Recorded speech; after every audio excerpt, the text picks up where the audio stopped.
Good afternoon all of you.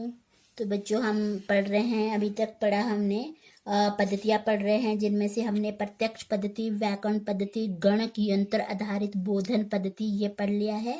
अभी जो हम पढ़ रहे हैं वह जो टॉपिक है वह है समन्वय पद्धति।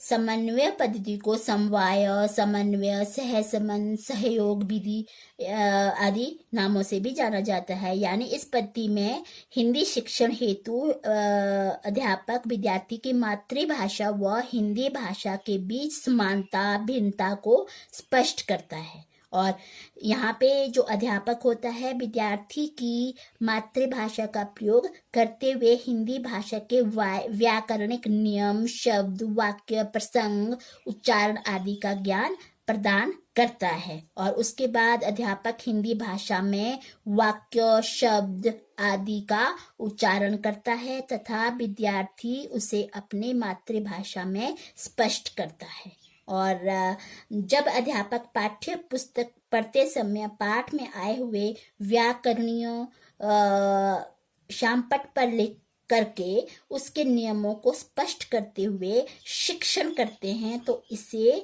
समवाय विधि कहते हैं। समवाय होता है समन्वय, सहसंबंध। जैसे एक उदाहरण दे रही हूँ, राम अपने माता पिता का आशीर्वाद लेकर विद्यालय जाता है। तो आपको बच्चों इस जो मैंने समझाया है, आपको एग्जाम्पल बताया, इसमें समझा है आपने कि इसमें समवाय क्या है।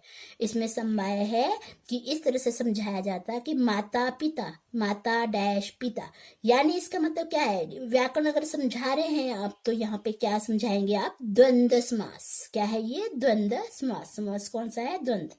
तो और यहाँ पे मैंने ये भी कहा है आपको, माता पिता का आशीर्वाद लेकर विद्यालय जाता है। तो विद्यालय क्या है, दीर्घ संधि। तो इस तरह से आप व्याकरण को भी इकट्ठा सहसंबंध से समझा सकते हैं। और जब विद्यार्थी को हिंदी भाषा का पर्याप्त ज्ञान प्राप्त हो जाता है तब अध्यापक केवल कठिन शब्दों के अर्थ ही उनकी मातृभाषा में स्पष्ट करता है। तो यहाँ पे क्या है, गुण, समन्वय पद्धति के गुण इस प्रकार से है। पहला है कि यह रोचक विधि होती है। दूसरा, प्राप्त ज्ञान व्यवहारिक होता है। थर्ड है कि एक साथ एक से अधिक क्षेत्रों का ज्ञान प्राप्त होता है। फोर्थ है, विद्यार्थी व्यापक ज्ञान प्राप्त करता है। पाठ्यक्रम समय से समाप्त हो जाता है।